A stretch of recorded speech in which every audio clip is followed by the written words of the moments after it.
So hi guys, तर मी आहे माधवी. मी आज परत रेडी होऊन कुठं चालले होते माहिती आहे का, माझ्या बेस्ट फ्रेंडच्या घरी. देन मी गाईज रिक्षामध्ये बसले. बिकॉज ऑफ एवढी पॅक होऊन का बसली तुम्हाला तर माहिती होऊ नये. देन गाईज मी हडपसरमध्ये पोचले आणि यामिनीची वाट बघत होते. मग त्याआधी मी स्वीट होममध्ये गेले बिकॉज ऑफ तिला थोडंसं खायला घ्यायचं होतं. सो मी ते घेतलं. देन यामिनी आली आणि हे बघा ती सुद्धा कशी पॅक होऊन आली.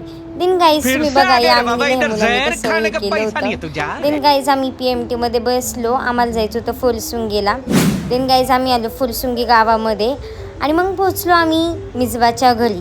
आणि ही आहे मिजबाजी की कॅमेऱ्याला बघूनच आत पळाली होती. देन गाईज आम्ही फोटो काढत होतो यामिनीचे, माझे पण काढलेत. आणि हे आहे मिजबाचा बिलोटा. ती बिलोटा म्हणती म्हणजे बोका आहे तिचा. ती खूप जीव लावतात त्यांच्या घरी मांजरेला किंवा नाही का असं. देन गाईज आम्ही जेवायला बसलो आणि हे सगळं मिजबाच्या हाताने बनवलं होतं, जे की इतकं छान झालं होतं ना यार. मी सुद्धा असं कधी बनवत नाही एवढं छान जेवण. खरंच क्वालिटी झालं होतं जेवण. देन गाईज आम्ही जेवण करत होतो तिघीजणी. खूप दिवसातून आलो होतो कारण की 2-3 महिन्यात आमची भेट झाली. आणि हे बघा या माझी मस्ती आहे. आम्ही जिथं जाऊ तिथं भांडणं करतो. असं कधीच झालं नाही की आमची भांडणच झाली नाही.